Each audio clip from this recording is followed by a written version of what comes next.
How do you read if you understand nothing? How can reading help you speak English fluently?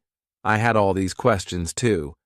But I found a way that worked for me, a way that helped me grow from zero to confident.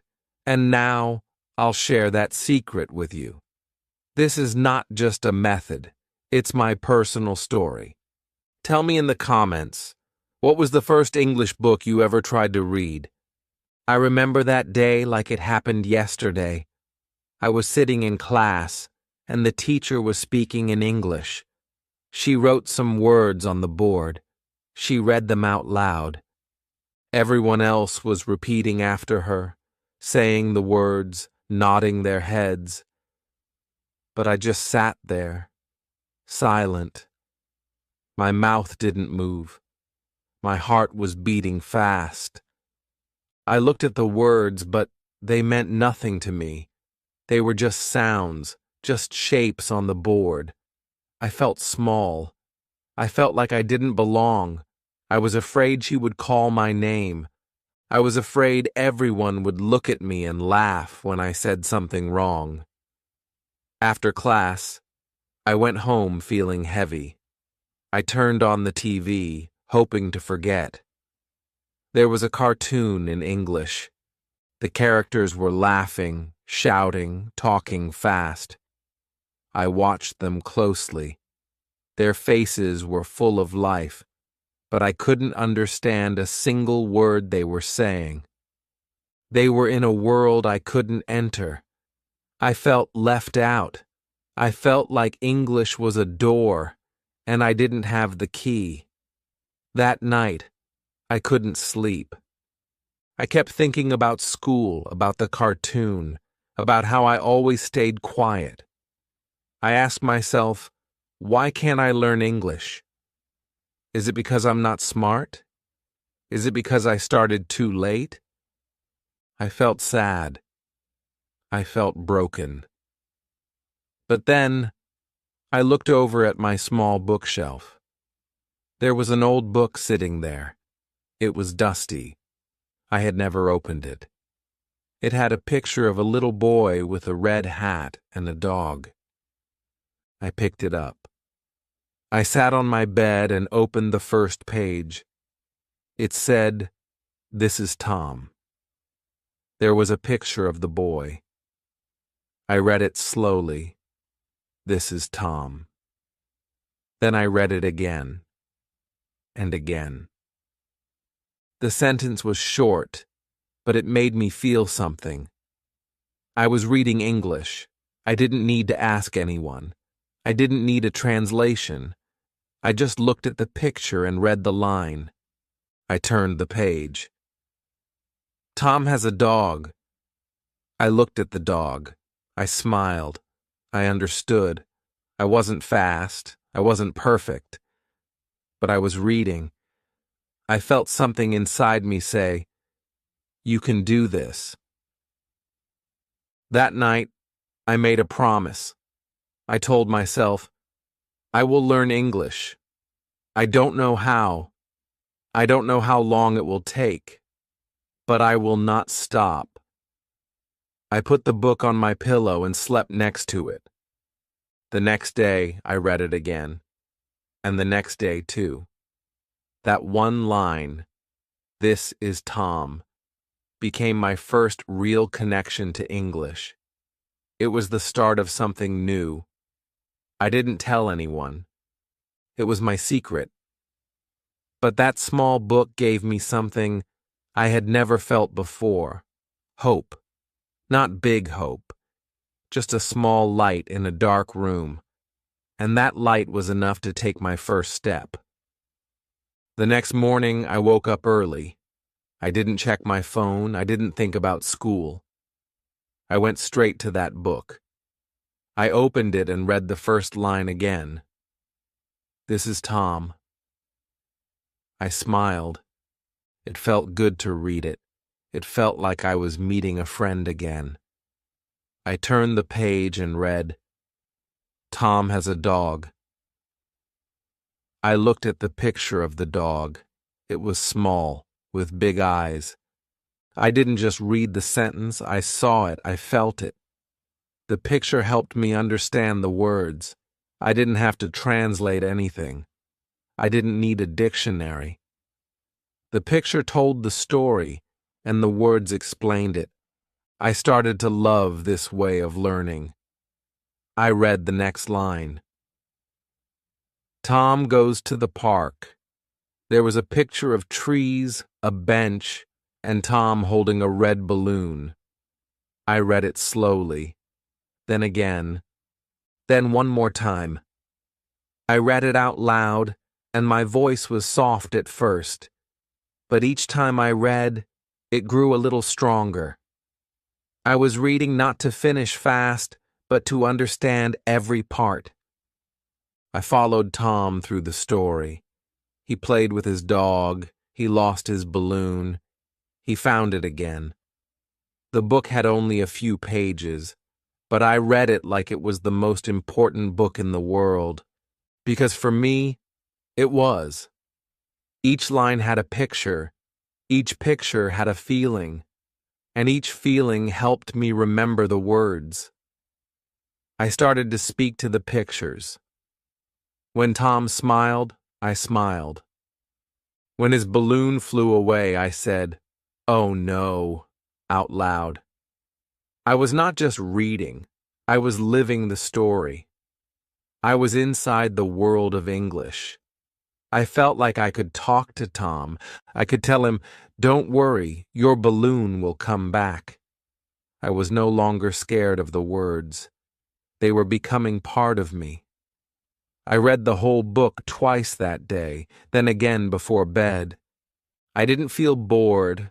I felt calm. I felt proud. I had found a way to learn that made me happy. I didn't know big grammar rules. I didn't know difficult words, but I knew something more powerful. I knew that pictures and short sentences could teach me. They could guide me. And they did. That night, I held the book close to my chest before I slept. I whispered the lines. Tom has a dog. Tom goes to the park. Tom finds his balloon. Simple lines. Simple words. But they meant everything to me. They were the first steps of a new life. The next day, I didn't look for a new book. I didn't feel the need to try something different. I still had Tom and his balloon. I picked up the same book and read it again. I already knew what would happen. I already knew every picture. I knew every word. But still, I wanted to read it. I started with the first page and said the line out loud. This time, I didn't need to look closely. My eyes remembered the sentence. My mouth said it smoothly. This is Tom. Then the next one. Tom has a dog. And then, Tom goes to the park. I didn't stop. I read all the pages, and this time, I didn't feel scared or slow. I read like I was telling someone a story. I used my voice. I changed my tone. I read the happy parts with a smile. I read the sad parts with a soft voice. I was not just reading, I was performing. I felt something powerful inside me. I was learning, but it didn't feel like study. It felt like a game. I didn't care that I already knew the story. I cared that every time I read it, my English became better. My words became clearer. My confidence grew.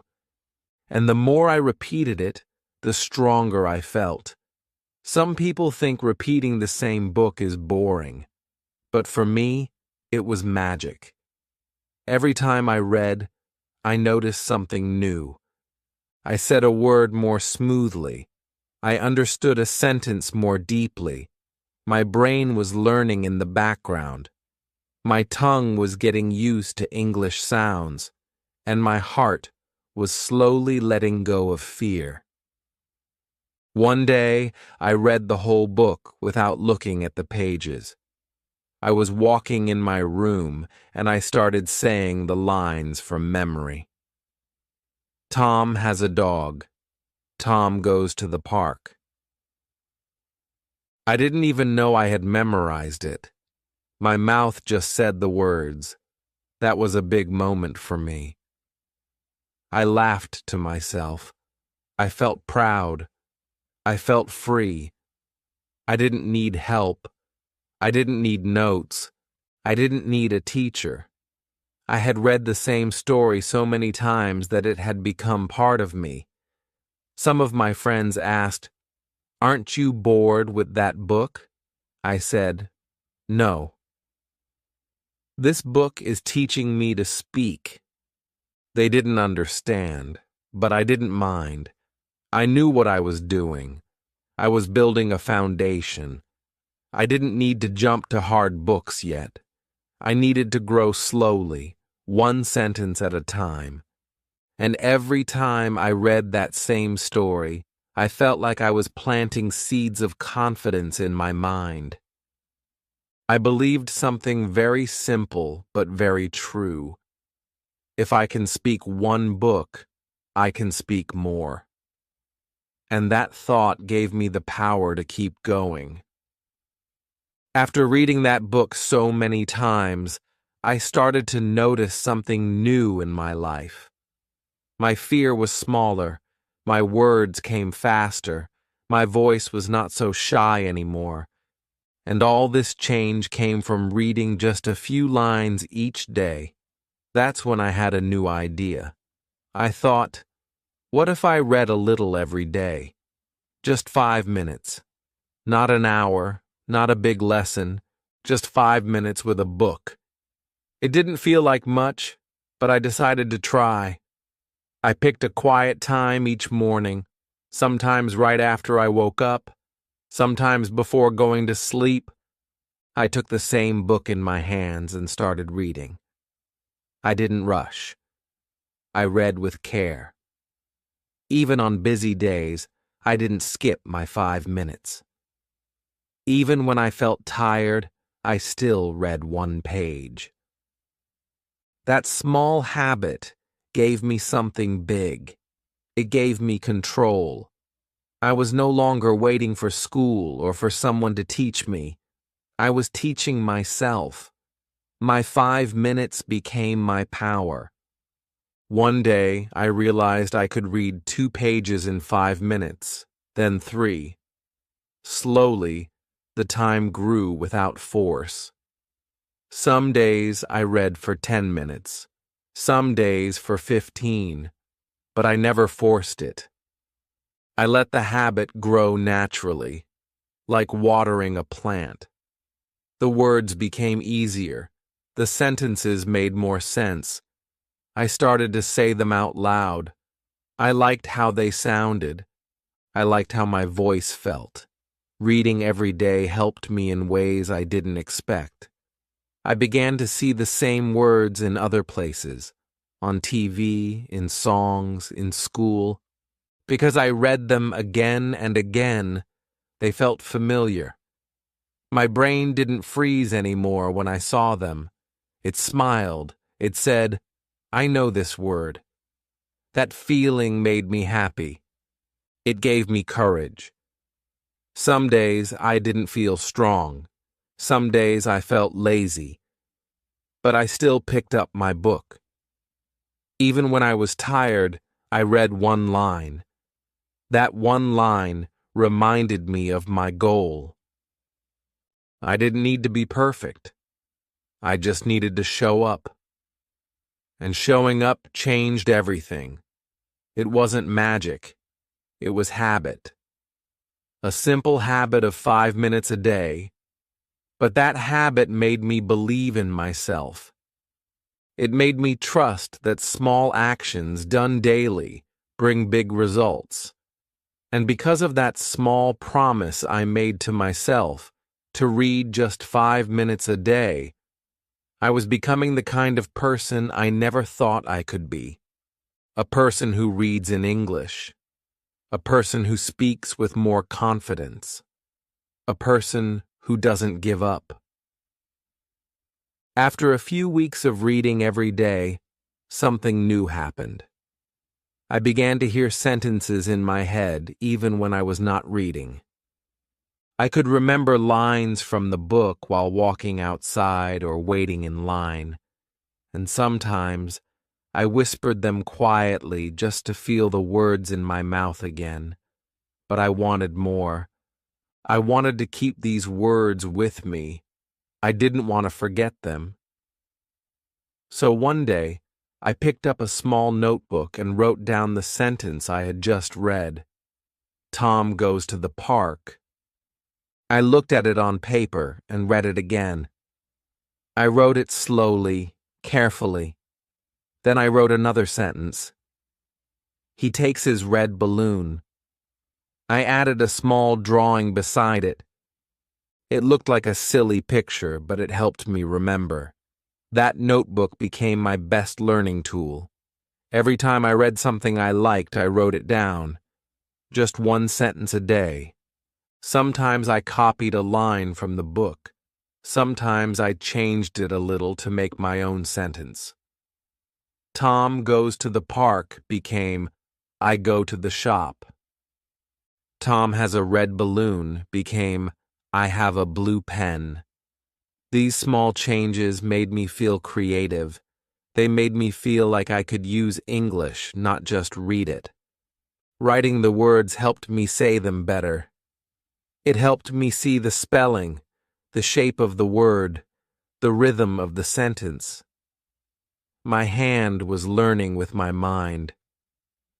And slowly, something amazing happened. I started speaking from my notebook. I looked at the lines I wrote and said them out loud. I didn't worry if they were short or simple. I spoke them with feeling. I used my own voice. Sometimes I read my sentences to myself in the mirror. Sometimes I read them while walking alone. That little notebook gave me something school never gave me. It gave me freedom. I could write anything I wanted. I could practice at my own speed. No pressure, no fear. Just my thoughts in English. And the more I wrote, the more I spoke. I wrote about my day. I wrote about the weather.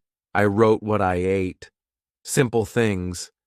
But they helped me find the words I needed in real life. When I met someone, I could say, "It's sunny today," because I had written it before. I could say, "I like apples," because I had written that too. Writing helped me speak, and speaking helped me remember. I didn't need big grammar books. I didn't need long lessons. I just needed my notebook, my 5 minutes, and the will to try. That was enough. That was powerful. And from that small book of paper, my English voice began to grow louder. After writing in my notebook and speaking those sentences out loud, I started feeling more confident. But I still didn't have someone to practice English with every day. I didn't have a partner. I didn't have a class outside school. So I thought, why not talk to the book? It may sound strange, but it worked. I opened the book I had read many times, and this time I didn't just read the lines, I talked to them. When the sentence said, "Tom has a red balloon," I said, "Oh, I like red too." When it said, "Tom goes to the park," I replied, "Is the park near your house, Tom?" I started to ask questions to the characters, even though they didn't answer. I made the reading active, not quiet. I imagined Tom talking back to me. I imagined the dog wagging its tail when I said hello. It felt funny at first, but slowly, it felt good. It felt real. I was using English to communicate, even if it was with a page. I started doing this every day. I would open my book and read a sentence, then answer it, or ask a question, or describe what I saw. Tom is running. I would say, is he running fast or slow? These small conversations made me feel like I was using real English. I was not just copying anymore. I was thinking. I was reacting. I was expressing myself. That's when I noticed a big change. My English didn't feel like a subject in school anymore. It felt like part of my life.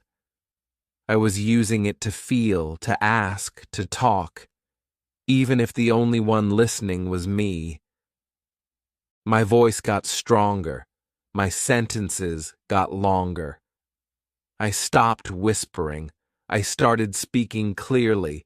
I didn't care if someone walked past my room and heard me. I was practicing.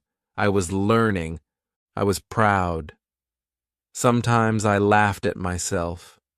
Sometimes I made silly sentences. But I didn't stop. I made the book my practice partner. And the book never got tired. It never judged me. It waited patiently. It listened to everything I said. And the more I talked to the page, the more I trusted myself. I could feel the language entering my heart, not just my head. I was not afraid of speaking anymore. I didn't need someone to correct me every time. I just needed to keep going, one sentence at a time. And that's what I did, talking to the page, turning fear into fun, and making my English come alive, word by word, day by day. As I kept talking to the page, something new started to happen. The words were no longer just sounds or sentences. They began to feel like emotions. I didn't just read stories. I felt them. I read one short story about a boy who lost his pet. When I reached the part where he cried, I felt a small pain in my heart.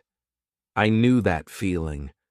I remembered when I lost something important, too.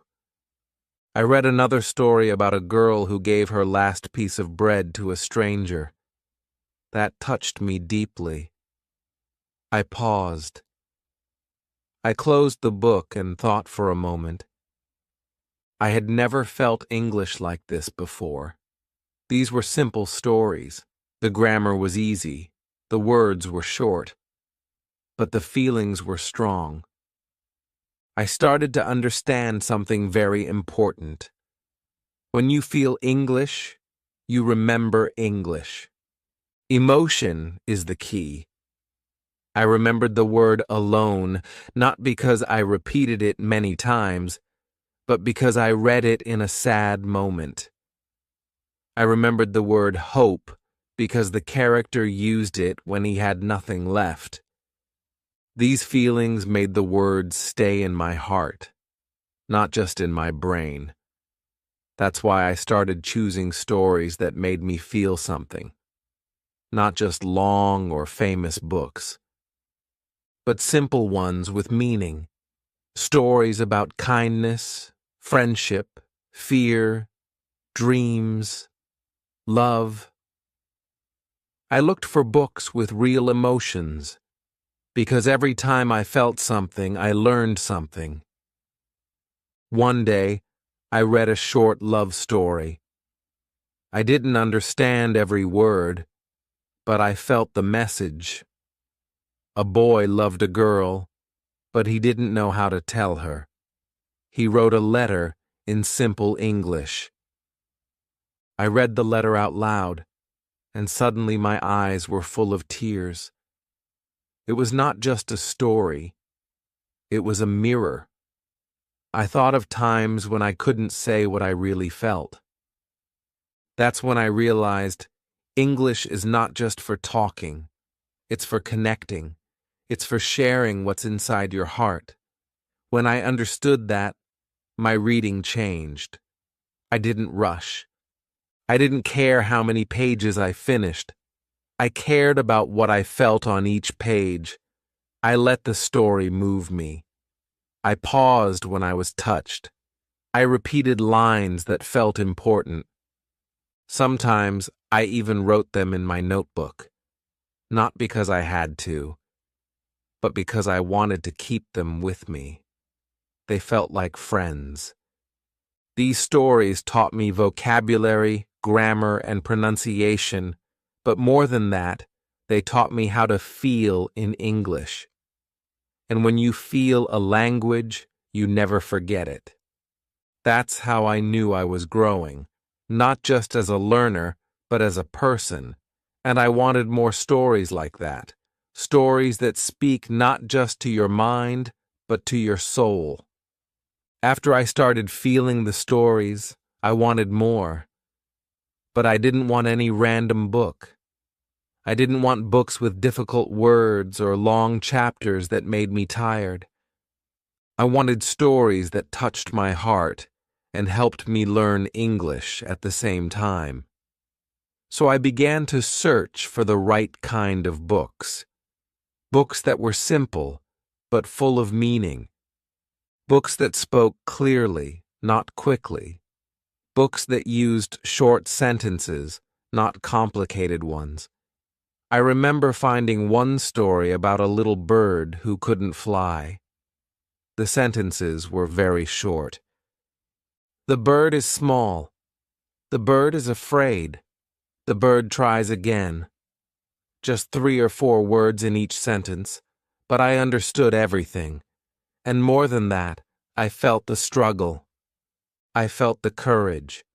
I cried when the bird finally flew.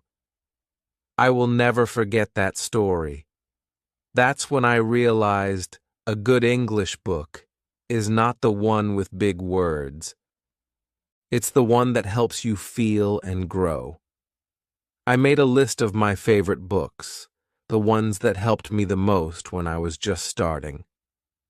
The first was a book with pictures and simple actions, like eat, sleep, run, jump.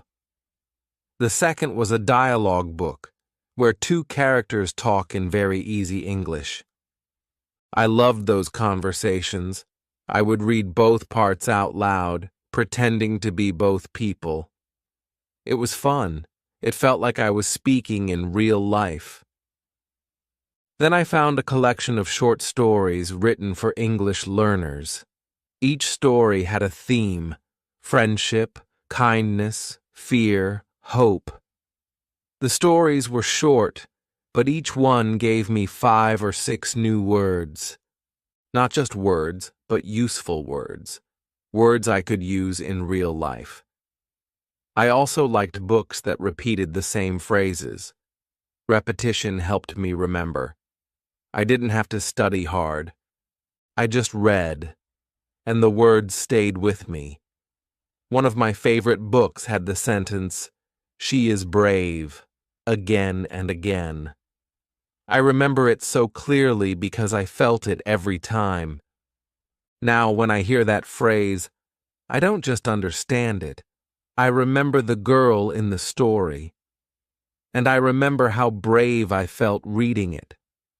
I also found some beginner biographies, short books about real people, about teachers, doctors, athletes, singers. Their stories inspired me.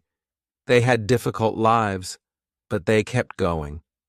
They used simple English to tell big stories. That made me believe in myself. I thought, if they can do it, maybe I can too.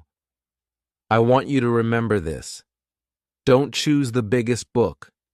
Choose the book that speaks to you, even if it's short, even if it's made for children. If it helps you learn, if it helps you feel, then it's the right book for you. Don't listen to people who laugh at simple books. Those books build your foundation, and a strong foundation is everything. These favorite books of mine are more than just stories. They are part of my journey. They helped me learn slowly, with love, not pressure. And if you are starting now, I hope you find books like these. Books that make you feel brave, just like they made me. After reading so many beautiful stories and finding the books that felt right for me, I finally understood what worked and what didn't. I had tried many things in the beginning: long grammar lessons, hard vocabulary lists, watching movies without subtitles, but I always came back to books. Books gave me time. They gave me space. They gave me peace.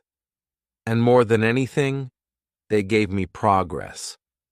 So I decided to build a reading plan for myself. A plan that was small but strong. It was simple, but it worked. Every day I followed 6 easy steps.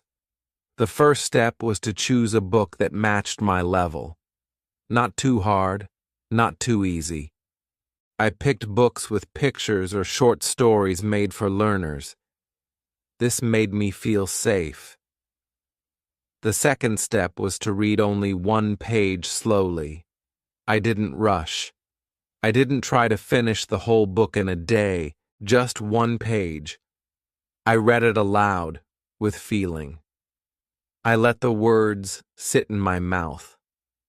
I felt the rhythm. The third step was to repeat the page. I read the same lines 2 or 3 times. I didn't feel bored because each time I saw something new, a word I missed, a sound I could say better. Repeating helped me remember without pressure. The fourth step was to write down 1 or 2 sentences in my notebook, either from the book or something I made on my own using the same words. Writing helped me think. It helped me create. The 5th step was to speak from the page. I would close the book and try to say 1 or 2 lines from memory. I didn't worry about mistakes. I just tried. I used my voice. I made the words mine. And the last step, the most important, was to feel the story. I didn't treat reading like homework. I read like I was meeting a new friend. I smiled with the happy lines. I felt quiet during the sad ones. Feeling the story made it stay in my heart. This was my reading plan. A simple plan, but it changed my life. I didn't spend hours studying. I didn't need to be perfect. I just needed to follow these small steps every day, and little by little, I changed. My reading became easier. My speaking became more natural.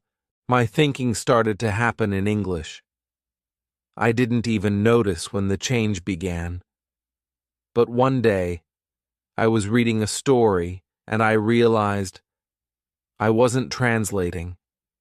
I was just understanding. And that moment made me stop and smile. My plan had worked. And if it worked for me, I believe it can work for anyone. You don't need a big method. You need a small habit, a quiet voice, a little courage, and a book that makes you feel something. That's all. That's enough. When I look back now, I see how far I've come. I started with fear. I started with silence. I couldn't say a single English sentence. I was afraid to speak. I couldn't understand cartoons or songs or stories. I felt lost. I felt outside the world of English. But one day, I picked up a small book with a picture. And that one small step changed everything. I didn't have a big plan at the beginning. I didn't even know if it would work. But I stayed with that book. I read it again and again. I repeated the lines. I wrote them down. I spoke them out loud. I talked to the page like it was my friend. I chose stories that made me feel something. I built a small reading habit. I followed a simple plan. And most important, I didn't stop. Even when it was hard. Even when I felt slow. Even when others moved faster than me. I didn't stop. And now I can read. I can speak. I can even tell my story in English. And I tell it not to show how smart I am. I tell it to show you something. If I can do it, so can you. Maybe today you feel scared. Maybe you think English is too hard. Maybe you tried before and gave up. But I want to tell you, your story is not over. It can begin today. You don't need to be perfect. You don't need to know everything. You just need to choose one small book, read one small page, speak one small sentence, write one small line, feel one small emotion, and repeat. That's how your story will grow. That's how your voice will come to life. You don't need a classroom. You don't need expensive courses. You need courage. You need honesty. You need to start small and stay with it. And if you stay, the results will come. One day you will look back and say, "Now I speak well. I can talk with friends. I can read books. I can write sentences. It was not easy, but I did it." And that day will come sooner than you think. Just start. Start with a book. Start with a smile. Start with your own heart. Because your English story is waiting to be written, and only you can write it. If this video touched your heart, please like, comment, and subscribe to the channel. Comment below. What book will you start reading today? I'll be reading your comments, and I'd love to see your first English sentence there. You can do this. Your story starts now.